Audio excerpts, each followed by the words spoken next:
नमस्कार. आरोग्यशाही कार्यक्रमात मी वैद्य भाग्यश्री आणि मी वैद्य नमिता आपल्या सर्वांचं स्वागत करतो. आजचा दिवस आहे खास तुमच्या प्रश्नांची उत्तरं देण्याचा. इन्फॉर्मेशन टेक्नॉलॉजीच्या सध्याच्या युगात आपल्यावर माहितीचा अक्षरशः भडीमार होत असतो, पण बहुतेक वेळेला ही सगळी माहिती परस्पर विरोधी असते आणि त्यामुळे आपण गोंधळात पडतो. पण जसं श्री गुरुजी सांगतात, आयुर्वेदासारखा दीपस्तंभ ज्यांच्याजवळ आहे त्यांना कन्फ्यूज होण्याची काहीच गरज नाही.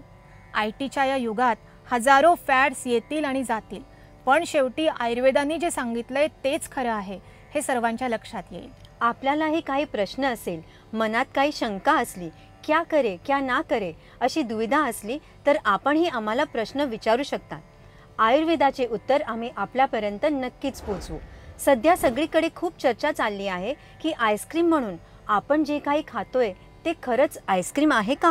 का आईस्क्रीमच्या नावाखाली आपण आपल्या मुलाबाळांना कुठलं तरी फ्रोझन डेझर्ट खाऊ घालतोय? दुधापासून बनतं ते खरं आईस्क्रीम. आपल्या लहानपणी आईस्क्रीमचं एक मशीन भाड्याने मिळायचं आणि उन्हाळ्याच्या सुट्टीत आपण त्यात आईस्क्रीम बनवून खायचो. पण सध्या 1-2 मोजकी नावं सोडली तर बाकी सगळेजण व्हेजिटेबल ऑइल आणि मिल्क पावडर यांना इमल्सिफाय करून आईस्क्रीमसारखा नुसता दिसणारा पदार्थ बनवत आहेत. आईस्क्रीम कसं म्हणायचं याला? ते तर आहे फ्रोझन डेझर्ट. हो ना, आयुर्वेदानुसार बघितलं तर मिल्क पावडर ही पचायला अतिशय जड आणि स्वस्तातलं कुठलं तरी व्हेजिटेबल ऑइल वापरलं की त्यामुळे चरबी कोलेस्ट्रॉल नाही वाढलं तरच नवल. त्यामुळे असं फ्रोझन डेझर्ट न खाणंच चांगलं.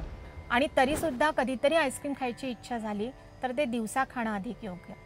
अशीच जर का काही हेल्थ टिप्स आणि आरोग्यविषयी माहिती हवी असेल तर पाहायला विसरू नका आरोग्यशाही लोकशाही मराठीवर.